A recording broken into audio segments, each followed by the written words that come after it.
Well, good afternoon, everyone. Today is Wednesday, January 15th. We're here for a work session and an update to the Facilities Master Plan. I'm Kristen Stevens, Chair of the Board of County Commissioners. With me are my fellow commissioners, Jody Shaddock McNally and John Kafalis. Today we have our Assistant County Manager with us, Lori Kadrich. And Lori, can I turn things over to you? We'll have folks introduce themselves as they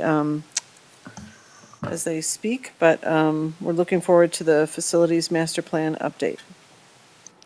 Thank you, Commissioner Stevens. Good afternoon. This topic is one that we were working on pre-pandemic. And after the pandemic, we recognized that our spaces that were needed for our employees were different than what it was pre-pandemic, especially because we had so many employees that were working flexible schedules, either from home or combinations from home. And there were also some other changes in the services that we provide or are required to provide. And so Ken Cooper, our facilities director, enlisted the support of the firm that looked at our master plan the first time to come back and re-look at things. And so today, he and the team are here to share the results of that and to give you a better idea of what kind of space needs that we have moving forward. So with that, I'll turn that over to Ken. Very good. Thank you, Lori. Commissioners, thanks for the time today. Ken Cooper, part of the facilities team. I'm here with Chelsea and Sydney with CRB Group and Jen from our team in facilities. We've been on the project team for this since May together. And as Lori mentioned, honestly, it's a lot of good news to share today. The pandemic was no fun to go through, of course, organizationally and with the community and everything else, but it's really helped us, and we're in a good position overall. It would be a little bit of Pollyannish if we didn't mention the fact that although we're in very good shape across most of the organization, we still, of course, have the biggin to our north here with the Justice Center, and so that one remains, sort of job one for the county, and we're not going to focus on that today. We're going to look at the other pieces of the organization. Lori mentioned that the full-blown master plan that we completed in 2018 was done 2017 and 18.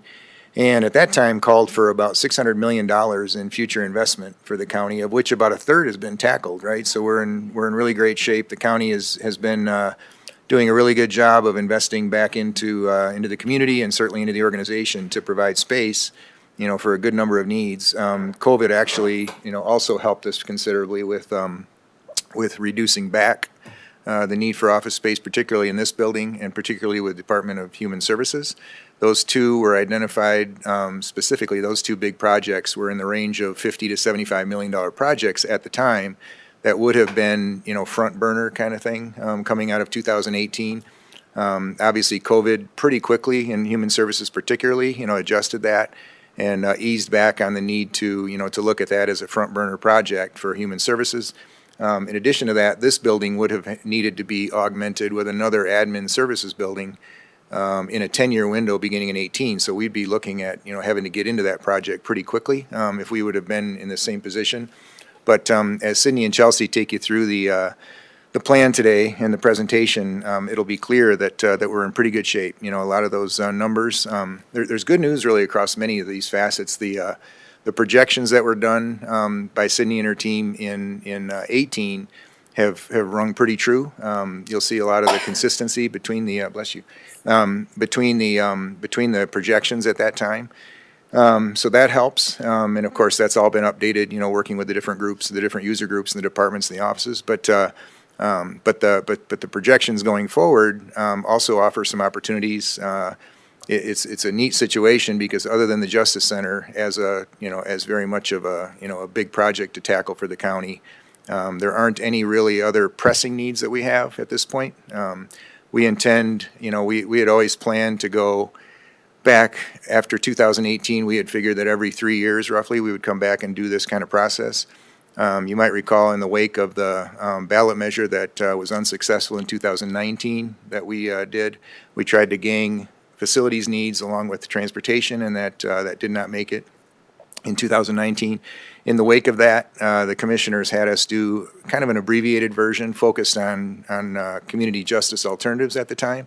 That's what kind of kicked out the opportunity with a project that got pieced together to allow for the ASD expansion to happen. So that project has been tackled, and we're in good shape there. That allowed us also to do, some pretty significant improvements at ComCore, Community Corrections. And so those things are all, positive things, but that process in 2019 and 20, that abbreviated version of an update to the master plan only touched those groups. It didn't encompass all of the county. This process did. We didn't leave. I shouldn't say we didn't leave anybody out. We did not include behavioral health on this process simply because they've been tracking on their own sort of master plan and their own phase 2, and you guys are all aware of that, of course. And we didn't put a lot of focus on the Justice Center simply because we know that that's, looming and we know it's out there. So I think with that, unless you have any questions, we can hop right in. It's a lengthy presentation, but a lot of these slides you've seen in the last work session that we had in front of you, so we'll be able to move through them pretty quickly. But if you have any questions, we can tackle those now, or you can, certainly interject as we go forward. So. Any questions to start? No? Okay. I think we're ready to roll. Okay, great. Thank you. Sydney? Great, Thank you. thanks. As Ken mentioned, I'm Sydney Hamilton with CRB. Can I have you turn on your mic, please? The light has to be on. Thank and you. it's- I'll say that again. I'm Sydney Hamilton with CRB. Thanks. I'm going to dive right in. We have 3 main sections. I'm going to give you a quick overview, executive summary of the findings and outcomes. Then we'll do a bit more of a deep dive. Some of that is material that we presented before, so it should look familiar to you from the previous work session, but I know we have some new members of the audience, so I don't want to short anybody on that content. And then section 3 is really just to say that we'll be delivering the final report of all this data on all of our findings this week. So as a high-level summary, I hate reading from slides, but I'm going to do that in this particular case. So as you know, we were hired to do an update to the plan that was performed in 2018. At a very, very high level, we were trying to take a look at how, we know that the way we work has changed as an outcome of the pandemic, and we wanted to understand what the space needs implications of the workflow changes are. And the two main reasons that space needs would change would be in where we're working. Are we working at an office or are we working in a remote location? And what the space needs implications of that would be. And then how we're delivering our services. Some services, more than before 2018, are being provided online or in virtual ways. And so in-person services have some space needs implications. So those were the 2 main areas. The findings indicated that for departments and divisions that use space that isn't significantly office-based, I'll use fleet as an example, those services are still being performed mostly in person, largely due to the type of equipment being used. That can't be done in the living room. For those types of groups, space needs are very much in line with the projections we had in 2018. Some small departures in minor ways, but at a high level, those space needs have not changed significantly since the projections from 2018. Office space use has changed significantly, and so that's where the greatest departure from 2018 numbers was discovered as we went through the course of this study. The county has made quite a bit of progress since 2018, as Ken already noted. About a third of the capital investment recommendations that we made coming out of that study have been undertaken. High level, some of the goals that came out of that study were to reduce leased space in general that the county was using, and that has taken place. There were a number of upgrades in the short term, there were a number of upgrades to some community justice like CJA spaces, some jail facility upgrades. There's been an expansion to the jail. A new road and bridge facility has been completed, and there were new facilities recommended for elections, and that has been completed. So at a very high level, these accomplishments have been made as a result of the recommendations from 2018. There are planned improvements for solid waste as well as emergency services. Those are either in the planning phase or at the bidding phase. So those were all, as well, recommendations coming out of 2018, and those have been undertaken or are in the process of being undertaken. The court's expansion recommendation is still outstanding. That is one of the areas we'll talk about today. That is a recommendation that came out of the study in 2018. That has not taken place. We found through the course of the study that the space needs are still about the same from what we recommended in 2018. A little bit of difference in some of the more office-based areas like in the DA, but they're a really small piece of the overall space portfolio for that facility and that facility type, and we'll get into that a little bit later. So as we look at the numbers from 2018, we're basically recommending that same plan be continued from 2018. And then, as I said, the biggest change would be in the office space use. And so we had an alternatives development workshop in November. We met with all the stakeholder groups who were part of the study, and we discussed different implications of different office space opportunities. And the larger outcome from the group was, we know we don't need to build a new office building now. We're coming up on the 10-year mark where we had originally recommended that the county separate internal services from public facing and build a second building. We have now determined that is no longer required. You do not need to do that anymore, which is great. You can focus on what is still needed, the Justice Center being the primary focus. We are going to have a little bit of extra office space in the short term in the next 5 years, and the group decided that we would not try to make any permanent recommendations for that space, but to maintain it for flexible use. We're going to continue over the next 5 years to learn and change how we use office space. We changed it very quickly as a result of COVID. We're kind of slowly continuing to change it. We're going to keep evolving. And so rather than make a hard decision, we decided let's just keep the office space we have. Let's not try to manage any subleases or anything like that. Let's keep it for flexible use, and we'll revisit it again in 3, 4, 5 years. Yeah, as a quick add to that, thank you, Sydney. The Cortina building, right, kitty corner to this building, of course, we purchased some extra space there. So that one remains, other than the county attorney who's been there for many years, that remains some vacancy for us to potentially lean on, depending upon what would happen at the Justice Center. So that continues to be kind of the primary focus of the alternative space that we would have. And we're intentional about keeping that available, depending upon what would happen, with what's ahead, community-wide for the Justice Center issue. So I don't know if there's any questions about any of that. Yeah, thank you. Commissioner Shannon McNally. Thank you, Madam Chair. Thanks, Ken, for addressing that. That's a question I had about, because we were over there during the holidays just to visit the office and haven't gone downstairs to look around, so I don't know if there's any changes, but it also looks like the attorney's office still could grow as well, and I don't know if there's been a lot of renovations or additions or changes over there. Just curious about that. Yeah, we've tried to minimize, of course, because there isn't a longer-term plan in place quite yet. We're kind of waiting to see what happens as a need for the Justice Center. But the space on first floor has remained vacant. Jen was able to negotiate a really good deal on that property, and we're real grateful, particularly just because of the adjacency of it. It's walking distance, and it's hard as heck to get walking distance to the Justice Center to support that building, depending upon what happens. So the short answer is we're not doing anything actively yet. We've made a few changes for the county attorney that support their needs. But the goal still is to try to keep as much of that available, depending upon what would happen longer term. I don't know if you have anything to add to that, so. No, not really. Well, I just want to say again, Jen and Ken, thanks for bringing that forward, and I think that was a really smart move on our part, even though we haven't really fully utilized it yet. It certainly, I think it's probably worth more than we paid for it, and I think we will probably need it in the long run here really shortly, quicker than we think, but I'm just really pleased that we were able to do that, because it makes a lot of sense, and it's not a lot of property around here that we can utilize otherwise. So I just want to commend you all for the work that you did there, because I thought it was a wise move personally. Thank you. Yeah, Jen does a really good job of staying ahead of these things, keeping a good tuned eye to what customers need, but also through the community with an agent that we use on the real estate side. That has a good front look at things when something like that pops up, and that one really played out well for us. So thank you. I think Commissioner Cavalos, do you have a question as well? Okay, please go ahead.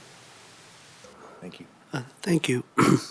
just to build a little bit on that, on the conversation that you all just had, I wonder if there are any concepts related to the first floor of the county attorney's space, because I know that's a space that we're not using. And I ask that in terms of, as we look at the configuration of the Justice Center needs and the price tag that at least we're aware of at this point, could that help make some adjustments there that might reduce the cost?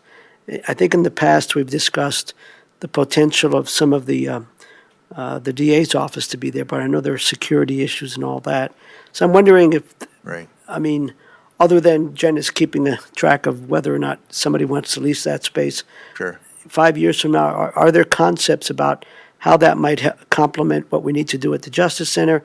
And then last, I guess I'm putting a couple of questions in here. The projections regarding the space from 2018 on the Justice Center, have there been any adjustments to that? Because are they still based on whatever we thought back then in terms of judicial appointments and those kinds of things? Or have things, given state budget issues and, I don't know, other factors, are we able to, is there data that would allow us to revisit, how much space we actually need? So Yeah. there's a couple of questions. in Yeah, a there. couple questions in there. I'll try to answer the first one as Thanks, best I man. can. The short answer to your question about concepts is that we have walked the space with the district attorney. And so Gordon and his staff are aware that that's, out there. We're not actively moving on any projects to have anybody located over there. We haven't had to get to that point yet. And I guess we wouldn't do that until we really had to. So that kind of falls back again on what would happen at the Justice Center longer term.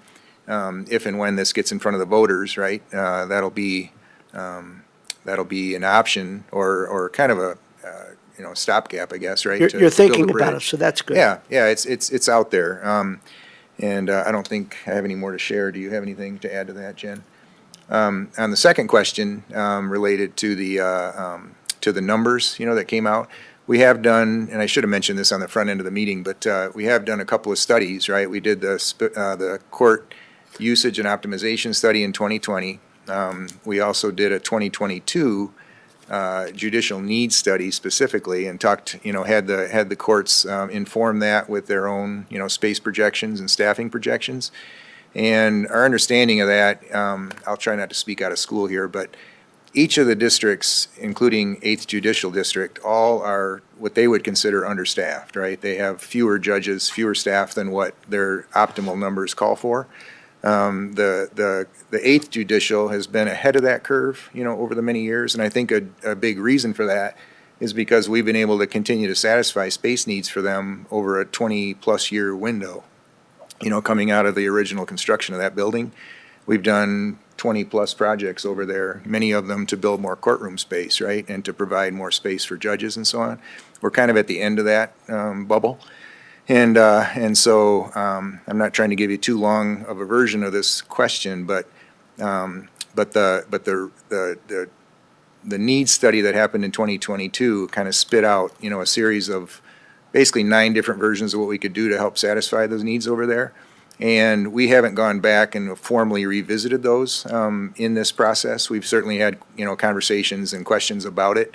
But we don't anticipate significant changes over there that would all of a sudden spike things. We know it's coming. We know that they're, we know we have to provide more space, I would say maybe sooner than later, to meet the needs. But it's such a big ask, right, of the community that we didn't spend gobs of time in this process to sort of revisit that once again. We know it's there. We know we have to visit it and meet the need longer term. We know what it's going to take to do that for the county to go out to the voters. So I hope that answers your question. Yes, a quick follow-up, and then I'll be, thank you, thank you. Based on what you said, Ken and colleagues, does that suggest that even though 3 years will have elapsed, you all don't think we need another an updated judicial needs study? Or there's enough data out there that says it's not going to change enough, very much? Yeah, that's a $200 million question, I think, right? That's kind of that's the huge project that's in front of us. we don't expect, I'll try to answer this, I'm not trying to make light of it. We don't expect any significant changes across the street from the staffing level over there, including additional staffing, right? I understand that they just went through their process and did not get approved, for this calendar year, or this fiscal year, 25 to 26. So there's not a knee-jerk kind of a mechanism in there.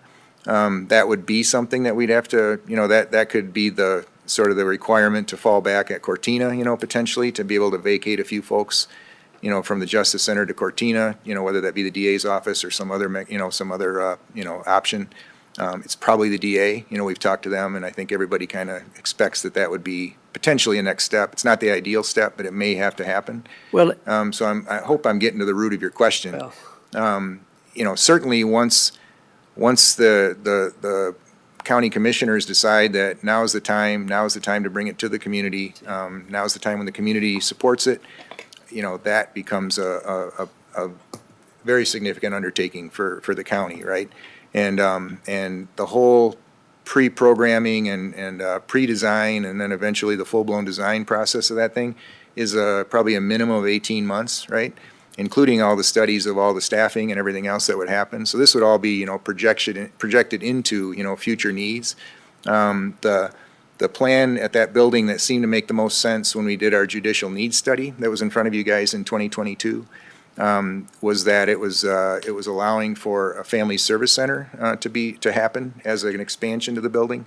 And that would be the piece that would get, that we expect to be in front of the voters, and that would become then its sort of its own flagship for the county to move forward as a project. So and in conclusion, Madam Chair and colleagues, I think that's where I was going, that if and when we decide to perhaps go before the voters, I think we want to have the most accurate information Yep.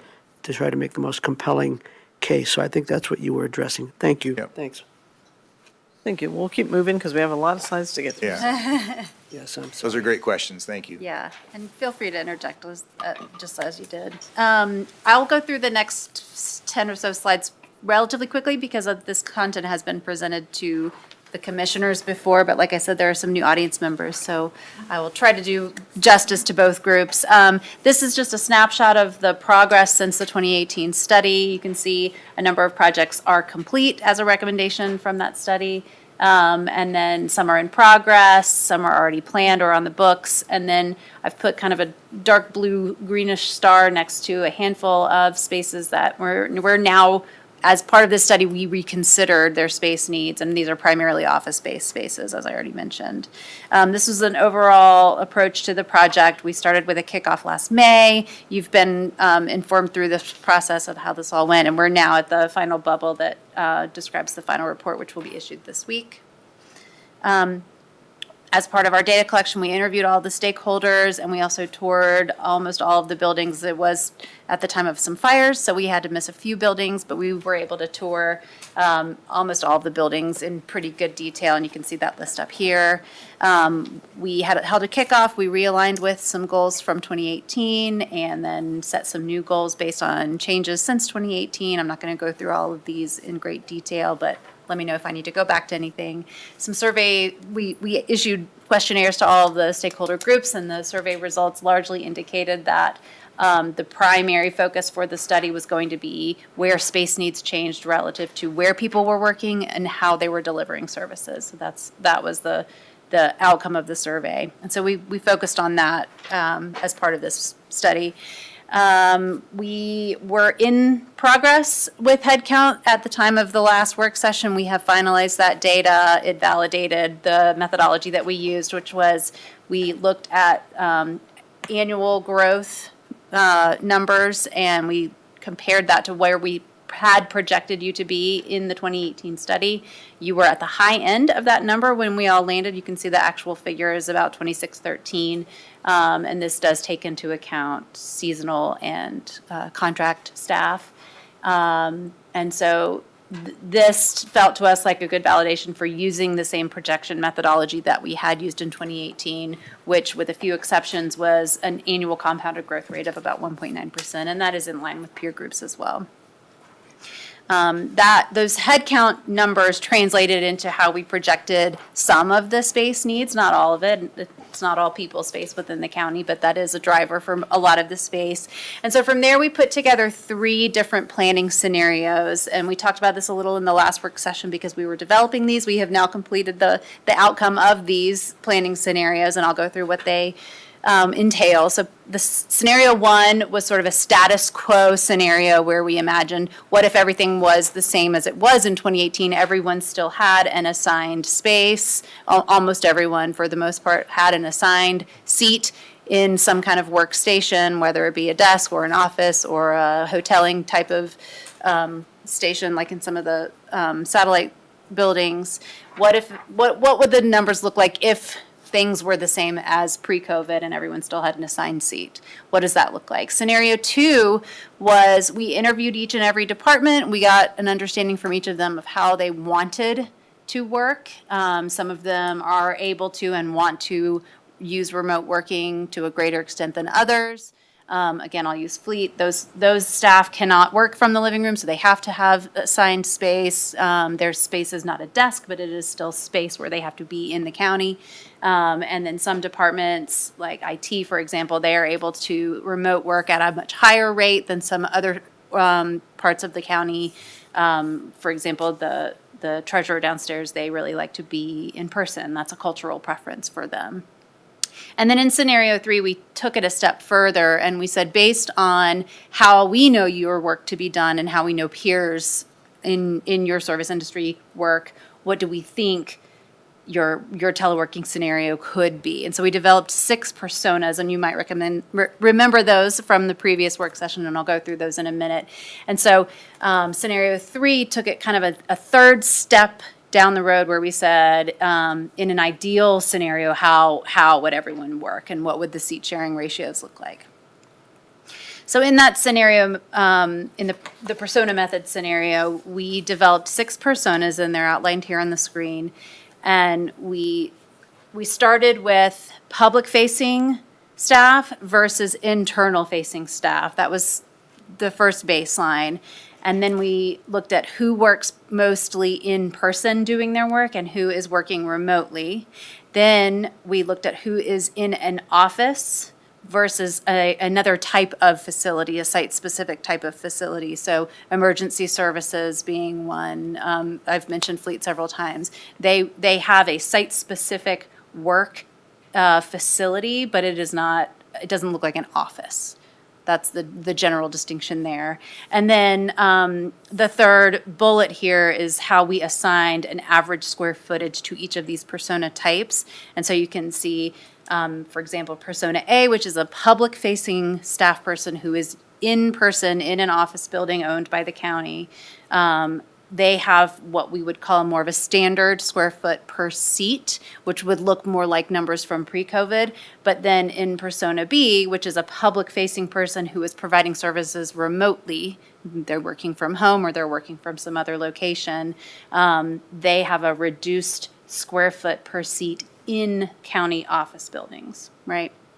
And this is a planning method that we use a lot. It's been around since pre-COVID. It's a well-utilized methodology, and it works really well in a number of different setups. And so you can see the 6 different persona types and the implications that those have for square footages. And then, based on each individual department, we calculated how many of these personas were in their staffing group. So for some groups, they would have a very high percentage of persona A and a very low percentage of persona F, for example.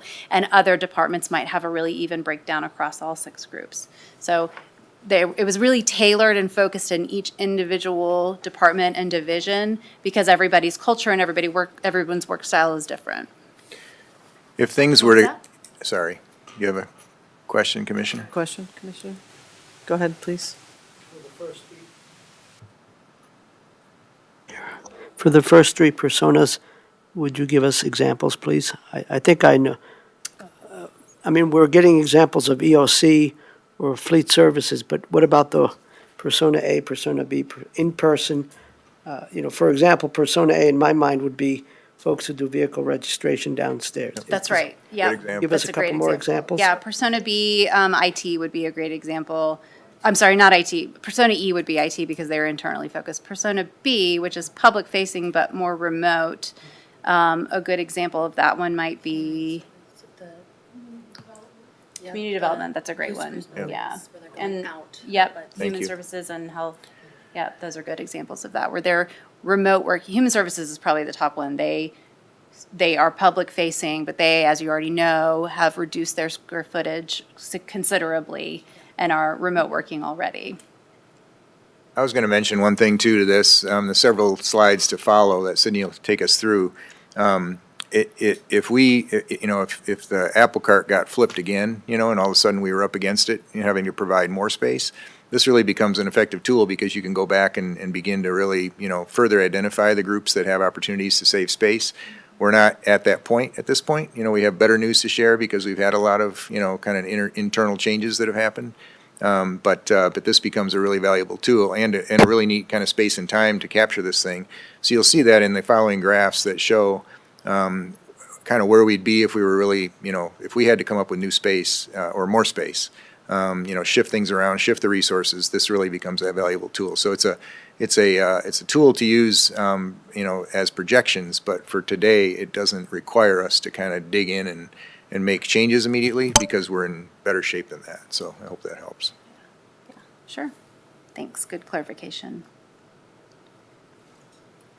In the slide after this one, I have a very specific breakdown of all those personas for you, so I'll show you that in a minute. But I wanted to note that for planning, we broke all of the departments into three kind of overarching categories. So we have all the community justice functions under that umbrella. Admin and operations are under a second umbrella, and you can see those groups listed here. And then the terminology that's now being used as CPIR and fleet were put under an umbrella. These three categories were used in the 2018 study as well, so we were keeping some consistency with that as we were putting our planning groups together. Now, within this, there are heavily office-based groups and heavily site-specific based groups across all three of the umbrellas that we're putting together here, so there's some nuance there, but this is how we kind of organized our planning.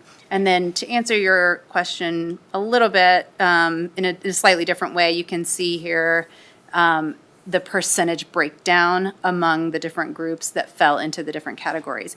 And I think it's important to point out that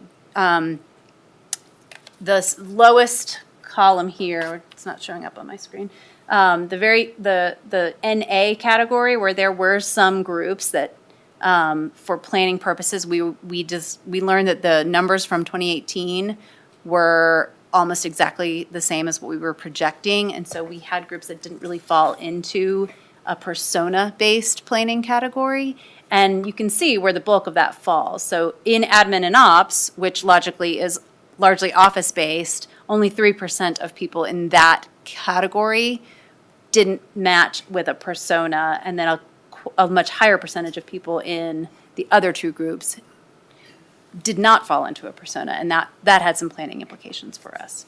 You wanna add? Asterisk. I was going to say, the specific groups you're talking about are asterisked on the previous slide. Yeah, there you go. Thanks, Madam Chair. And so I guess this next slide kind of indicates some of my question.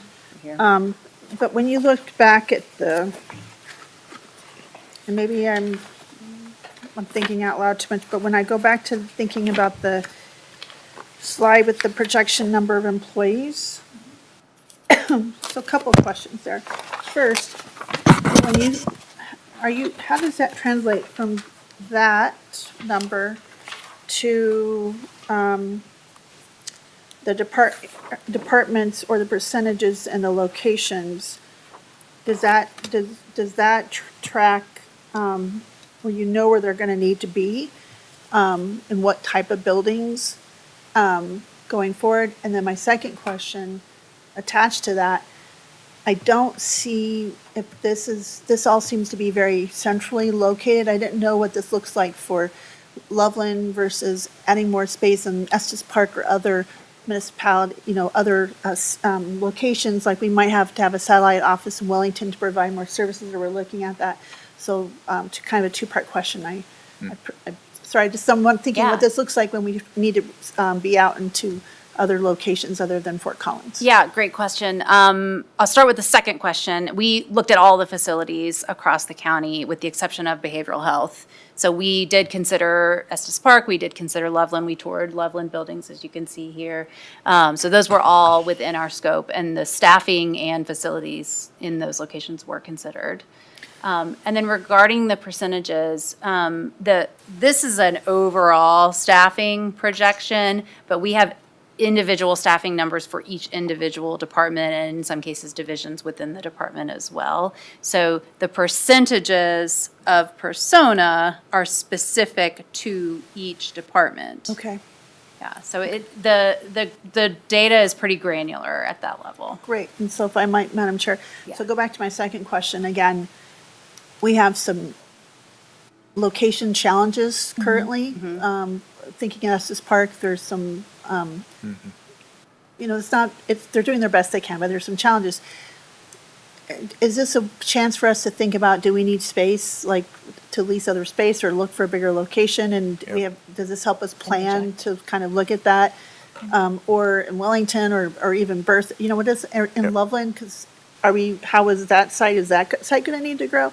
Yep. I'm just something I'm thinking, especially considering how hard it is sometimes to get in and out of that parking lot during the school year still. Right. So just curious. Yeah. Did you say? You Oh, wanna- I was just going to speak to, we toured locations, but we interviewed all the departments. So many of these concerns or comfort levels came up. When it's a little bit out of our privy as far as ownership and lease space, I mean, we assume the lease space. So for example, Estes Park, we have ample space, and at the time that we were working through this, we thought we were going to continue to have space there. As we've learned in the last 4 weeks, 6 weeks maybe, that longevity may or may not remain. So with that said, I mean, there is that pulse there. I know you mentioned Wellington with the sheriff's office. Again, there's some agreements that we actually haven't really been involved in much, at a facility level because they have I don't know how to state it, but maybe more of a co-op with the town of Wellington, and are being provided space there. So their needs, as we heard from the various departments in some of these scenarios, our needs are being met, and here's what we see in the future, but there were not concerns necessarily indicated. Berthoud kind of fell into the same thing, as I understand there. So I don't know if that helps Yeah, and your you know, answer, but. Yeah, it does. And the reason I ask also this, because I do ride-alongs where I go hang out and they let me out of the office here once in a while. And being up at the Wellington, Sheriff's Office, but also knowing we need human services space and we're hoping to put it into that church or hopefully the nonprofit will build its facility. And then, knowing what it's, going in Berthoud and being down there and seeing what that looks like. And sometimes just even trying to find parking in Wellington, believe it or not, has been a challenge the last couple of weeks when I've been up there. So I'm just, thinking it's always more proactive. And Ken, you and your team have been fantastic about, continual maintenance and being proactive. And I'm just thinking, if we have some of these challenges, is it, space and land and time is always going to be more expensive. And so I'm always thinking, we start thinking ahead for some of those things too, as we try to provide services and other locations. But we also know budget constraints where we may be not able to provide services in certain parts of the county and people are going to have to come Right. down. So I figured like there's two scenarios there, and that's ways that I'm kind of asking, and that is, if we plan ahead, we could probably save a lot of money to be able to do that or maintain that. But Yep. if that's not a possibility, and we have some more revenue challenges with the state's challenges and the challenges they place upon us, we might have to contract. So I'm just curious about that. Yeah, I'll just focus in on Estes for a minute, right? That regional office that we have there. As Jen mentioned, in sort of at the tail end of this process, we learned that they're taking a different path, at least temporarily. And so that does put it on its ear a little bit for us. We're tracking that really carefully. We're hoping, we've been sort of offering to come to meetings and so on. They're not public meetings that they're doing, and it's going to wrap up, we hope, by June. So we do have a little bit of a window. We also anticipate that they'd be willing to do probably a one-year renewal instead of a longer-term renewal that we were really hoping for and really had agreed to at one point. You folks had approved a sizable amount of money in the budget to do a project up there that would support that plan. So those things are all in place. We felt great about it. We still feel pretty good about it, about the likelihood that it's going to play out favorably for the county. But if it doesn't, we are hopeful that there would be a window of time, enough of a window of time to, to pursue some other solution. The folks that operate out of there, the different groups that operate out of there, are all well aware of what's happening, and they've, in some cases, they've reduced back their own, time needed and space needed as well, which has helped us. But that one it's a unique challenge only because of sort of what's happening at the district. So, but Great. we're doing our darndest to, to make that fit for the county for the longer term. So. Great, I appreciate it, thank you. Great. And if I may, my hope is that this report and this study is a tool that can be used in a what-if scenario like it is being described. It tells you how much space is needed in any specific region or location, and hopefully that can then become a tool for any lease investigation or capital investment or what you have going on. I had one thing maybe to add to that. So this is the summary this is the report that summarizes across the board, but there will be many attachments, department by department, that indicates all the locations and what those look like. So otherwise, the report is so large. I mean, it is large as a whole, but what you're seeing is kind of the roll-up, the summary that is across all the departments, but there will be, we've had reviews done based on, again, the tours of the locations, the interviews, the surveys, a couple of workshops, and then a final review of each individual department's location and what their needs and future, growth looks like. So that is in the, I don't know, appendices or exhibits that right. attach to this report. Yep. Yep. I wanted to ask one thing that's, make sure my mic is on. So this sort of assumes that we will continue in this sort of hybrid way, or that people will want to work remotely into the future. Do we, it seems like as a county, we have that as a philosophy. There's other companies that are like, everybody's coming back to work. We need everybody. We need eyes on you. So do we feel like supervisors and others, I know it often works for a worker, and there's some supervisors that struggle with that kind of model because you're not seeing what that person is doing all the time. And there again, I think that I'm of the belief that a person's either a worker or not a worker, and they're going to do the same thing at home as they would do at work, right? I do think that most people have that sort of internal work ethic, or they don't, right? But what do we see for the future? Is there any kind of idea that at some point that would be less acceptable of a model, that there's any sort of national philosophical change in how we do that, or do we feel like this is pretty good going forward? It's a really great question, and we've had those conversations with a number of our leaders. Heather O'Hare particularly, we've had the conversation with her a couple times about, what the longer-term ramifications of this thing would be. The fallout, across the board, right, across, the workforce. We don't know the answer to that. The short answer is I think that depending upon which leader you talk to, you'd probably get very different versions of it. But in general, the county has kind of, decentralized those decision points. And I don't know if Lori wants to add to this at all, but that currently is how we program this thing. And it's a good share of why it looks better, at this point. If, I think I mentioned earlier, if all of a sudden, the apple cart was flipped on its other side, right? That would be, an example that somebody came in and, all of a sudden we determined that, wow, we're falling down, not keeping up, et cetera. Customer service is down, all those things, all all the measurables that you would want to track for this kind of thing were not favorable, and you would say, okay, we've got to make a change. If we did that, that would clearly be, that would change the numbers pretty significantly, the persona piece particularly, but it also gives you opportunities because you're looking at it more industry-wide.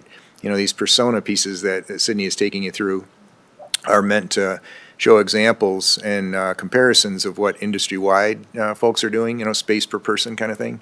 So it does give you opportunities to sort of fill those gaps and make it, kind of normalize it by the time you would do, a significant, abrupt, kind of an about face like that.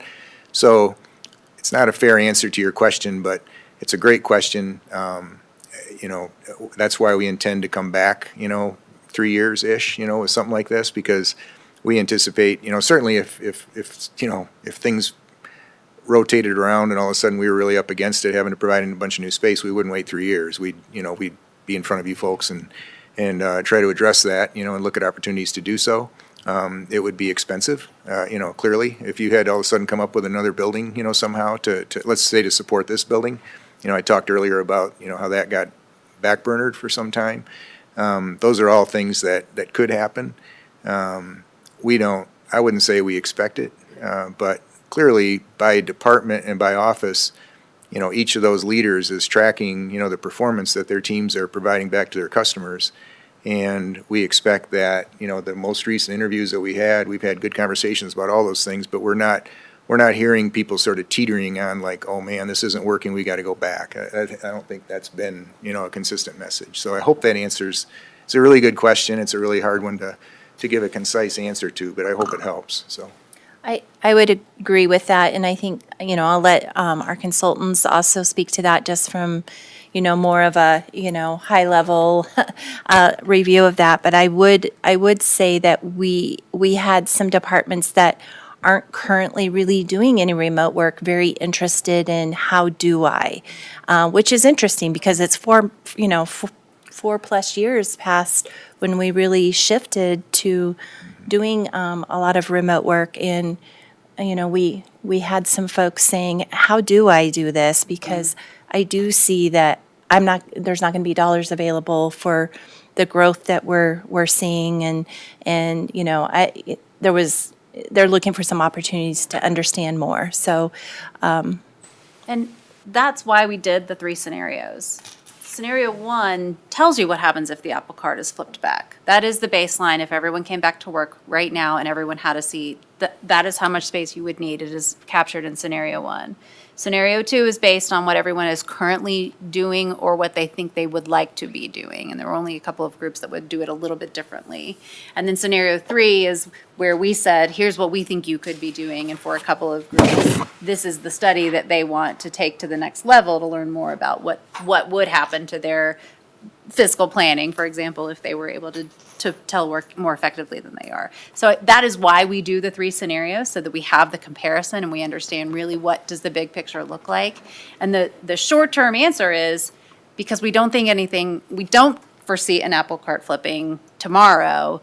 We think that we've bought you 5 years from what we planned in 2018, which is don't go and build a new office building just yet. Let's see what happens in the next 5 years and then revisit that decision.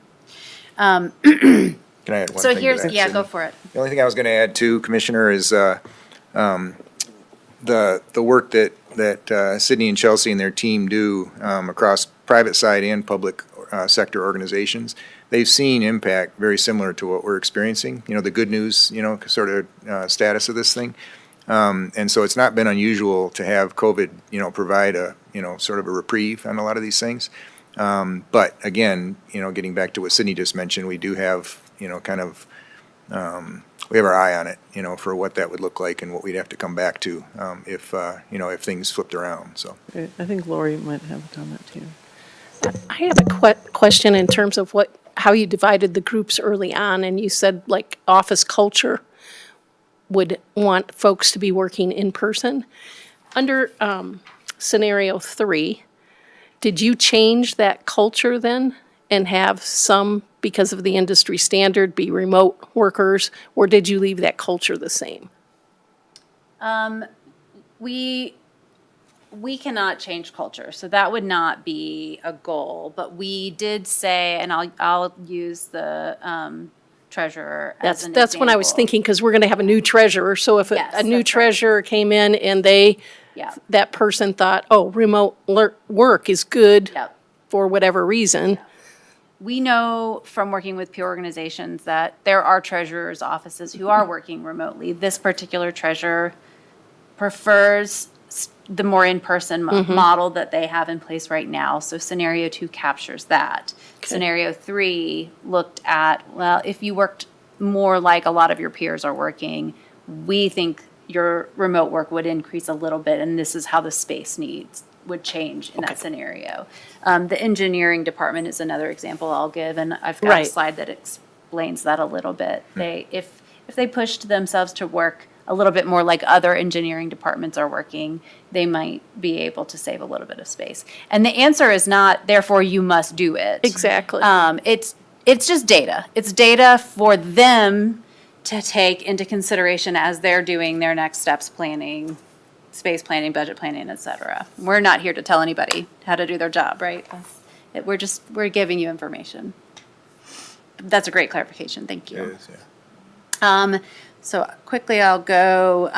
A lot of people do like to see a slide like this that just explains what this means for the numbers of seats available in any location. A lot of people do feel concerned about how, what if Easter Sunday happens and everybody shows up, and how, who's not going to have a seat? And so this just helps describe what the seating options would look like. So if today, now in 2025, these numbers were put together in November. If in 2025 we went to scenario 2, for example, the numbers of people in the office who would need a seat, you would still have 6 extra seats in scenario 2. There would still be 6 desks with not a body sitting in them. You would actually still have extra. And in scenario 3, you would have 163 people looking for a seat in a conference room. There would still be seats in those conference rooms, but they wouldn't be sitting at a desk. They'd be finding a shared, some kind of ancillary space like a conference room, right? And then in 2044, if we continued down the path and everything stayed the same for the next 20 years, in scenario 2, 377 people would be finding seats in conference rooms. And this is across all buildings and all locations. And in scenario 3, a little more than 600 people would be looking for a seat in a conference room. So that just gives you an idea of what we're talking about. So the point that we're making is there still probably would be enough seats for everyone on any given average day. This is the top scenario of absolutely everybody comes to work one day, right? As a follow-up, Lori, to what you asked too, it helps us to know that there are groups that if indeed they do sort of feel like they're burgeoning toward the end of the space they have available, if these scenarios and these personas show that there's opportunities to kind of look at it more broadly, more industry-wide for what groups can do, I think that really helps us, from an organizational standpoint to be able to support that. And not to try to change their culture, but rather at least to let them know that, here's something to think about, Right. so, yeah. All right, I'm going to turn it over to Chelsea to get a little in the weeds, and I know we are going to be time conscious. Okay, sounds good. Thank you, Sydney. My name's Chelsea Stramel. I am also a planner at CRB. So this specific slide has a lot of data on it, so I'll give you a sec to kind of absorb it. But this is the overall gap analysis. This is all 3 of those groups we were talking about, the community justice, admin ops, and the CPIR group. So this is everybody compounded together. The bottom orange indicates the 2018, and then you work your way up 3, 2, 1 through the 3 different scenarios that we worked on.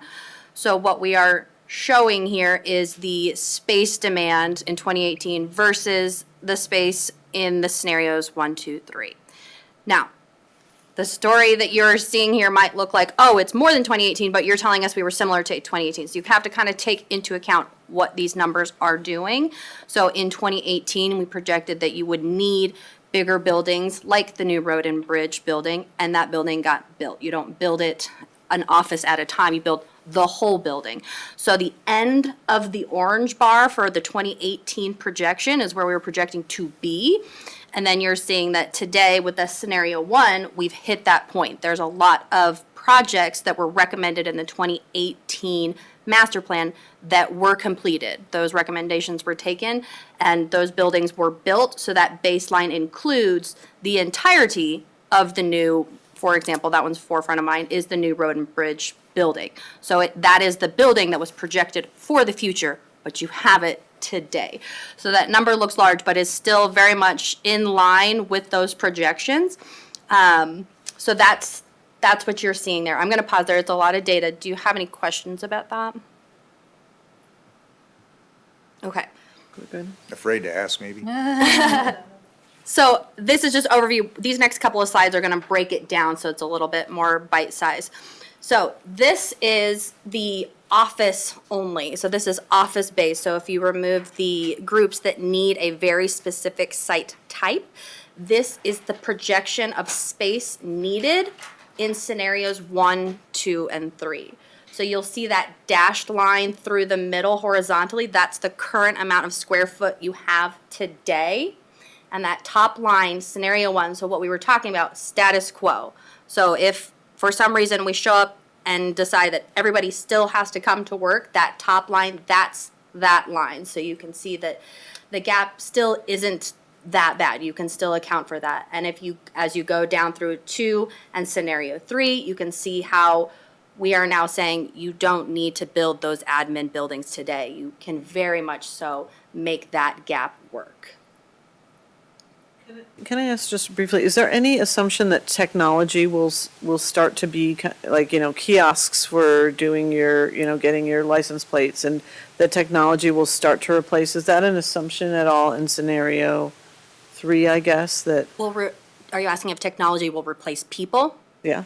No, we still took the projections of people projected. The kiosk is only a placeholder as a tool to then be in contact with people. None of these are projected to say make less people. We're taking your headcount projections and saying here's how much space you need to house those people. But there could be a scenario in which there are less people needed because of things like kiosks and, I think of other people doing their work online, more where there's less supervision needed of the paying your Jen taxes. can And talk more about this, but we're reliant on the information we're getting from the different department leaders, right? When they're sharing things and they're, taking into account and sort of putting those things embedded into their plan.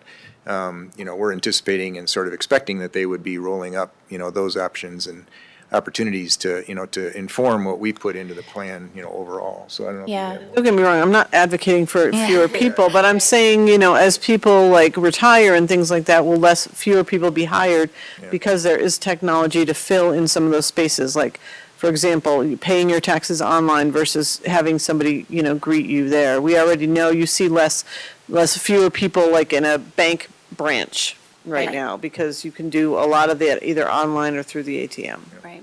Yeah, to speak to that, that was definitely a question that was asked in the interviews from CRB. There were, very various questions, and technology was one of them. I think it's one of those where, again, culture, depending on, kind of what's set up, in a certain department, is sometimes, harder to change, especially, maybe in more of an elected official kind of scenario, because they're going to run it the way they want to run it.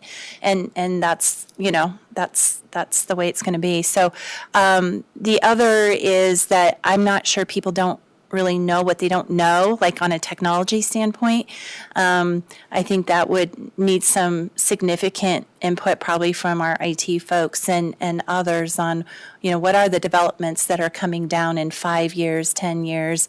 Are we going to be, using our, watches or other things, our fingers or, fingerprints or whatever? I wonder about the challenges, even like clerk. I mean, we've seen so many changes over the last 10 years with the kiosk in grocery stores. How has that changed for staffing? I don't really know, but it seems like staffing continues to rise, so. What I can say is so far, and, I can't predict the AI future, but what we've seen so far is generally speaking, technology isn't replacing people, it's just replacing roles. So people still have a job, but what they do at that job is different. So instead of being data entry, they're now data analyst, right? So we haven't yet seen the threat or promise, whatever you want to call it, of AI replacing people. So for now, our planning numbers reflect the staffing growth as has been the historic status quo. Thank you for We've explaining talked that. about that quite a lot internally, that we would much rather present something that suggests we have to get to this number and find out it's here than think what's here and have to get to here, right? We tried to be very Sure, conservative that way and no. anticipate that, not the worst case scenario, but at least, not sort of stick our head in the sand and hope that it's gonna be, 2/3 of what we're being told, so. Sure. Commissioner Cavallo, do you have a question? Yeah, just real quick, I suppose, just for consideration, the flip side of that is there's more and more discussion about going to 5 commissioners as the population Right. grows. That's And right. I hope that in your projections, you're at least keeping that in the back of your mind. There may not be significant staffing or space issues, but, 5 years from now, 10 years from now, it's not inconceivable that we might have 5 versus 3 commissioners. That's right. And a number of departments in county organizations have good benchmark data for head count to population targets. So internally, HR usually has a target for that, and they gave us one that they use internally. So their head count projections were not based on the 1.9. That was based on their benchmark, and I don't remember off the top of my head what that benchmark is. It is in the report, though. So there are a few that are nuanced.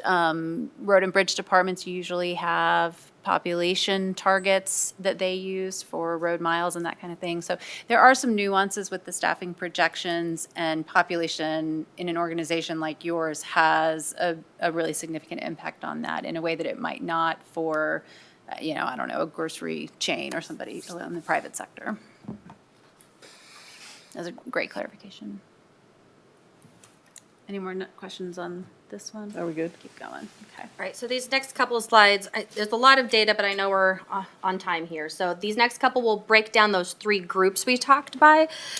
So this one here is looking at the justice departments or community justice. So what you're seeing in each of those bars, each individually colored bar is now the scenario, and you're seeing just the justice departments there all the way up. And again, that dashed line through there shows you the current, and the green bar in 2024 just shows you in bar form your current space. So the growth for community justice still continues to be the biggest gap as far as space needs.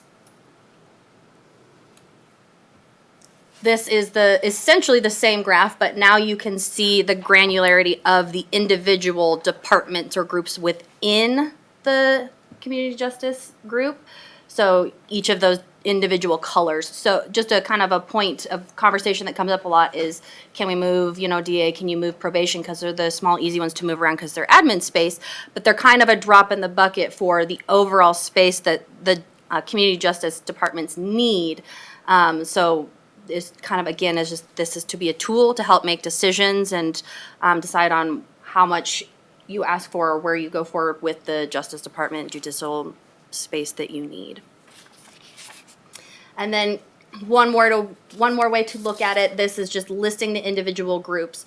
So if you do this scenario 2, you are now seeing the groups that would have the deficient space versus the green ones that would have sufficient space. And then when you move into scenario 3, you can see that not much changes, and a lot of that kind of goes back to is the group sufficient, or do they have a specific space type that is, you can't shift between the persona method. So you're seeing either way that the community justice departments are deficient in space. Same thing for the admin and ops groups. You are seeing that dashed line in there of your current space, and just like we showed in the line graph, that if you pursue status quo, you eventually will need to find more admin space. But scenarios 2 and 3 keep you right there very close to where you are with current office space. And then again, a breakdown of all of the groups, a lot more granular, tiny bits and bobs there as far as lots of groups that go into that. But same thing, scenario 3, 2, and 1 showing you where those gaps are.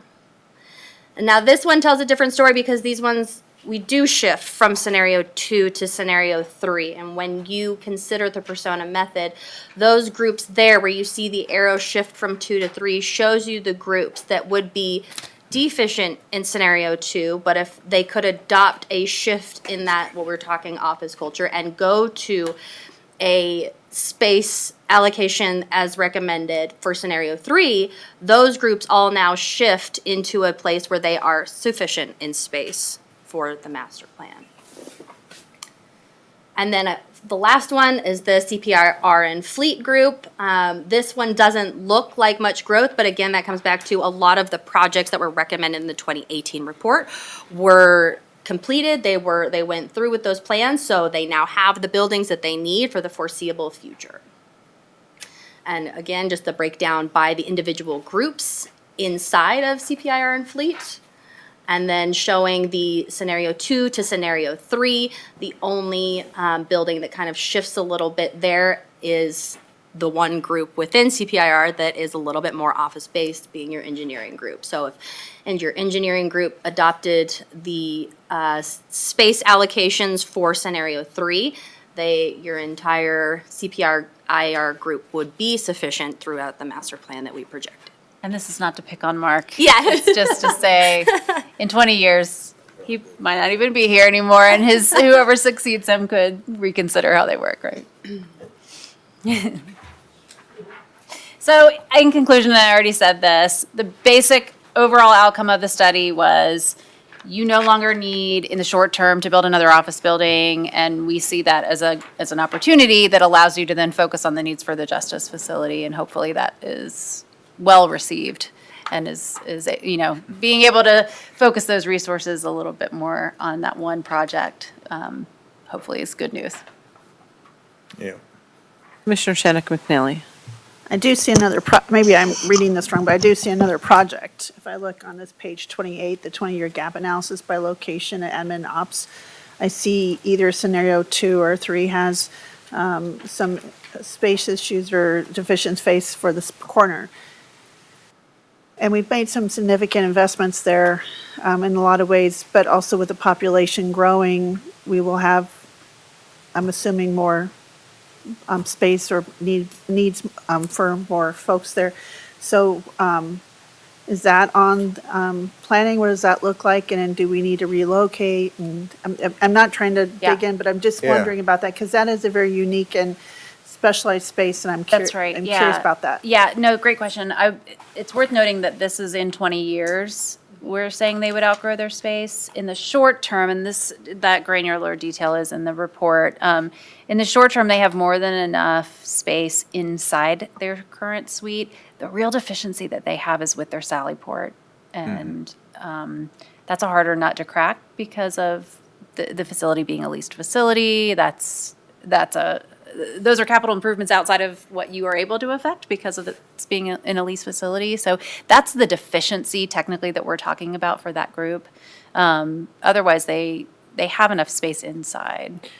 Yeah, that's an unusual case too, because a general facilities mantra is that you would never want to lease beyond 10 years. If you have a need that's 10 years plus, you don't lease, right?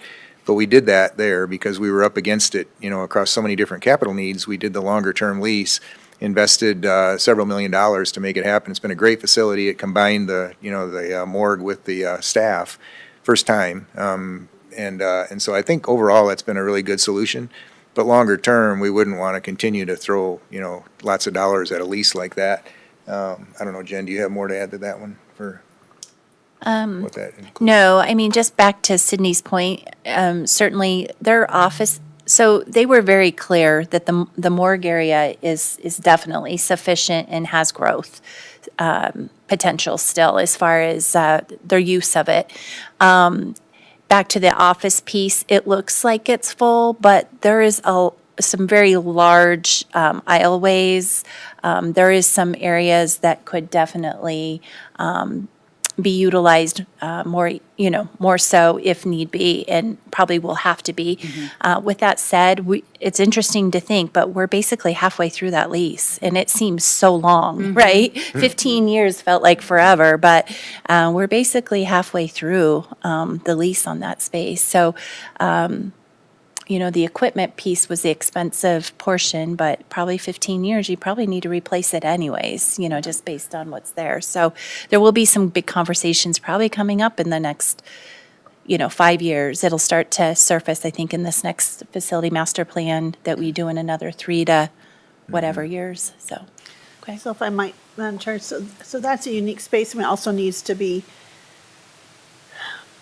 is there location considerations, like close to the sheriff's office or not, and then also those things, so I'm just, Arterial. yeah, so I'm just thinking, long-term, Yeah. it's always better to be proactive and kind of, like, but you're such, but Jen and Ken, your team is so good at keeping a pulse on and keeping an eye on opportunities just like across the street, so I'm hearing from you, am I clarifying that you guys are kind of looking at this, and we, maybe an opportunity arises or something, it might be something we have to discuss. Just curious, because I figure that Sallyport is, I know it's not something we can fix, and I know we've tried some solutions, but Yeah. it's still kind of a challenge. There's a sweet spot in there somewhere, Commissioner, where, Jen mentioned we're roughly halfway through that longer-term lease.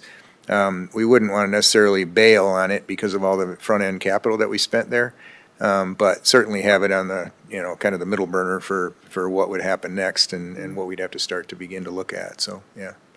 Thank But you. to Jen's point, though, there is pretty good spacing on the inside of that space to support staff, and that would be, the critical item. So we think that we're in really good shape there. Shorter term, maybe even midterm, longer term, we wouldn't want to, I don't think we'd want to carry on, a 25-year lease or something, right? So, yeah. Commissioner Cross, any further questions? No, just thank you for your work. I especially appreciate the large font. I could actually see this without my glasses or read this, Good deal. which is like the first time. So thank you for that, too. It's the little things, isn't it? To that, not to that point, to your first point about, the support for this thing, it's really been terrific. This organization, this board has been, tremendously supportive of all the work that we've had to take on, providing financial solutions, our county manager's office, the financial, the budget office. I've not worked in an organization anywhere near, the effectiveness of piecing those things together and finding ways to make it happen versus finding ways to not make it happen. It often feels that way in facilities. And so good for you all, Lori, Lorenda, Josh Fudge, certainly our team in facilities, we work hard to try to stay ahead of things, but ultimately it comes down to decisions that are made here by the board that support, the ability to make these things happen. And I've been through this path through facilities master plans a good number of times in large organizations, and the county is head and shoulders above any of those other organizations I've been in terms of making it happen and being ready to make it happen. The jail was a great example, knew that was going to have to happen. The Justice Center remains the big one that we all have to figure out, but special thanks to you all because the support here is tremendous, and it is. So thank you. Thank you, Ken. I might have one last question. I think then we have is there a timeline? There's one last slide, or I don't know if you want to look. Oh, yeah, just to tell you where we are. We're here. We're on the 15th, and we're delivering that final report this week. Okay. And the font will be much smaller, I'm afraid to say, in the final report. Get our glasses on for reading Blow it time. out, yeah. And maybe, like I said, this question might be more directed to Lori, but are we seeing any resistance from supervisors or others? I mean, if we want to kind of stay within, what we have is good enough, we may have to have more people move towards a remote or hybrid kind of model. Is there resistance to that?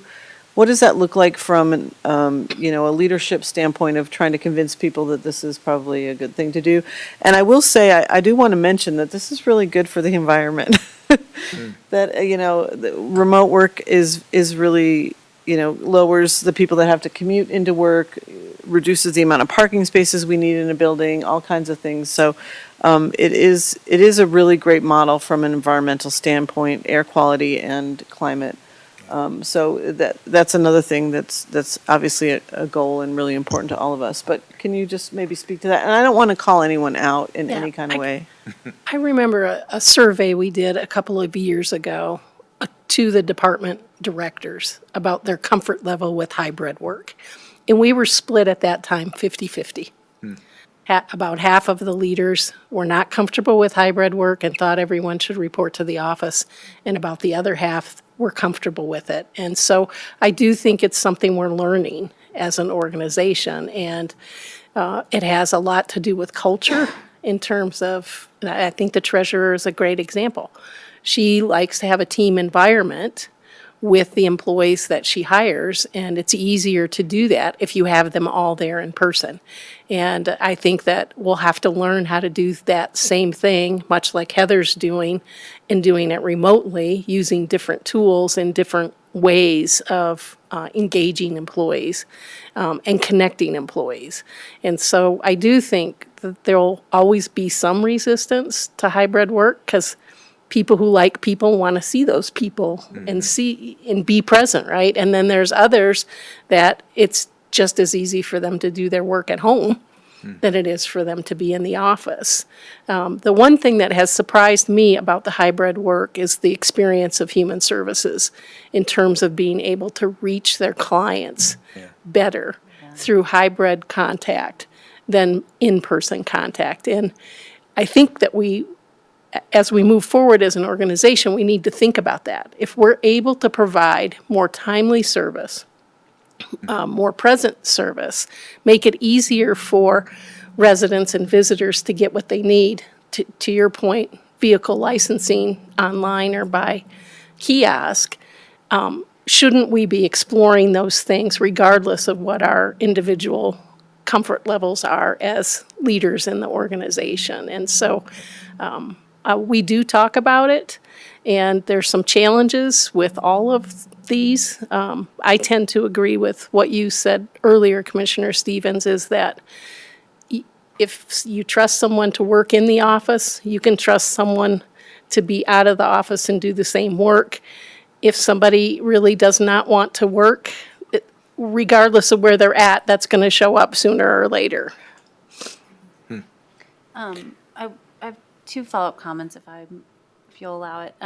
Scenario 2, which you're seeing here, reflects what all of the supervisors said they want. So that is, in some cases, everyone here. And in other cases, it's I'm comfortable with a certain percentage being out. So scenario 2, in theory, is what you're describing. And it is very much case-by-case basis. And what we're saying is, today, you still have 6 extra seats in that scenario. And in 20 years, if everybody was still working in that way, the organization will look different in 20 years. We know that. But if it was the same in 20 years, on an Easter Sunday, 300 people, 400 would be sitting in a conference room. So I think that's why we plan that way, so that we can understand the implications. So with the data, what we're saying is you've bought yourself time without having to make any changes, without having to talk to any supervisors and force them to do something they're not comfortable doing. You're able to keep doing that and keep learning from it and keep adjusting for another 5-10 years. And I think that's the good news that we felt came out of this. And I also wanted to point out, there were a couple of organizations, departments, Human Services being one of them, that want to look at mobile services because of how they're trying to reach populations. You, I think, brought up Estes Park and needing to add some services up there. And that was one of the locations they talked about for that. So that's a different facility type, of course, and that's a little bit of a creative solution, but I think that is something that is viable and will need to be explored. I'm glad Lori brought up the customer service angle of it, because when Human Services made that change, right, they made that determination, I think, like 2 months into COVID, right, by June or less. They were already, committed to saying, wow, we're getting better service levels. We have more people attending meetings. We have better, communication across those things. So their focus was never on, wow, the employees are going to love this. I don't think. It was always about, this is a better solution for our customers. And that's to Lori's point, that becomes the, sort of the linchpin for what makes sense going forward. I think if we can focus on that as a service deliverable, the other stuff probably will shake itself out, I will admit that I'm glad that facilities, we already had some folks that, could do it remotely on a occasional basis. But generally speaking, we have to be here, right? Facilities is taking care of the facilities and serving our customers. So I'm relieved as a leader that we don't have to sort of, figure that out. But big credit to IT and to our organization, because right from the start, we were miles ahead of a lot of, particularly public organizations, but I think across the board, organizationally, this county was in great shape and didn't have to do an awful lot of, reset to make it happen, in the early wake of COVID. So that was a big plus. And I think that helped, sort of position things for better decisions, human services and others that did make, pretty substantial changes in the way they operate and the way they office, because they didn't have to sort of figure it out on the fly. It was already, pretty well modeled for them from IT, and I think that made a big difference too. So I think we're in better shape, today, January 15, as we look at a facilities master plan, given the fact that the county was in such good shape to meet that need, in the pandemic. I think that really made a big difference. So provides better information and better baseline for what we presented, back to you folks today. So Definitely, thank you. Commissioner Kefaulis, do you have some comments or question? Well, I just want to reinforce one of the comments that we've made about the, a customized approach, the persona approach, the scenario approach, the environmental sustainability and benefits. I mean, that's a big deal. We shouldn't lose sight of that. And certainly the potential to reduce some of the, some of the greenhouse gas emissions. So I think that's important as well. Greenest building is the one that's never built. That's right. Commissioner Shattuck. I just want to thank you all for this report, and certainly we'll look forward to drilling down a little bit. I agree with my colleagues. When I look at this and was thinking, this is kind of our guiding principles, right? Innovation and customer service and enjoyable place. And I was thinking this kind of checks all the boxes. And also being good, stewards. I think it's kind of matches what you've done, matches kind of our guiding principles, and that I just was kind of thinking about that. It's exciting. We're Right. still kind of doing that daily. It's not just on the wall. And I just want to thank you for great presentation. And it took me a minute to kind of like, okay, I get this, but now you've kind of shown it different ways. It's all of a sudden just clicking. So I appreciate that, and I can see the collaboration, and that some of our department heads by name, and obviously you developed a relationship, and so that helps with rapport, and it helps to have really good conversations about what does this look like. And so I want to commend you for that, and to have that partnership and rapport is just kind of remarkable. And I want to say thank you for that and appreciate this, and thank you.